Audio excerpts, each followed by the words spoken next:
ایک واقعہ یاد آتا ہے۔ حضور سرکار غریب نواز رضی اللہ تعالیٰ عنہ کے آستانے پر ایک حافظ قرآن مقدس کی جو ہے وہ تلاوت کرتے بیٹھا تھا، اور وہ اپنی مراد مانگتا تھا تو اس کی مراد ملنے میں کچھ تاخیر ہوتی تھی۔ اس نے دیکھا کہ ایک شخص آیا یا ایک خاتون آئی جو نیک تو نہیں تھے، بلکہ ان کی برائیاں ان کے چہرے سے اور ان کے کردار سے ظاہر تھی۔ انہوں نے مانگا، فوراً مراد مل گئی، تو اس نے قرآن شریف بند کیا، اور بند کرنے کے بعد اس نے اپنے دونوں ہاتھ کی ہتھیلیاں غریب نواز کی چوکھٹ پہ یوں پٹکی، اور پٹکنے کے بعد کہا، خواجہ تیرے یہاں انصاف نہیں، اتنے دن سے بیٹھا ہوں، مراد ملتی نہیں، تاخیر ہوتی ہے، یہ ابھی آئے اور ابھی چلے۔ بس قرآن شریف رکھ کر اور چوکھٹ پہ یوں ہاتھ مار کر جیسے ہی نکلا تھا کہ اس نے کیا دیکھا کہ غریب نواز سرکار کے مزار کے اندر سے ایک نورانی چہرے والے بارو بزرگ عصا ٹیکتے ہوئے باہر نکل رہے ہیں، اور ان کو کہا، حافظ جی ادھر آئیں۔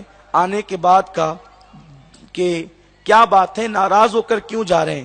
کہا، اس چوکھٹ پر انصاف ہی نہیں ہے، میں کتنے دنوں سے قرآن مقدس کی تلاوت کرتے بیٹھا تھا، مجھے تاخیر ہوئی، اور وہ آئے اور ان کی مراد پوری ہوئی اور وہ یہ چل دیے۔ فرمایا کہ حافظ جی اب جا رہے ہو نا، اللہ آپ کی مراد بھی پوری کر دیا، جاؤ آپ۔ تو کہا کہ آپ کون ہے؟ فرمایا کہ مراد پوری ہو گئی، اب آپ چلے جائیں۔ کہا نہیں، آپ بتائیں کون ہے؟ تو فرمایا کہ جس کی چوکھٹ پہ مانگنے آئے تھے وہ میں ہی تو ہوں، لیکن حافظ جی جاتے جاتے دیکھ جائیں۔ اور آپ نے جب اپنی پیٹھ پر سے کپڑا ہٹایا تو پنجوں کے نشانات دونوں آپ کی پشت پر موجود تھے۔ ان حافظ صاحب نے کہا، یہ کیا؟ کہا کہ جو تو نے میری چوکھٹ پہ مارا ہے وہ میری چوکھٹ پہ نہیں بلکہ میری پشت پر ہے۔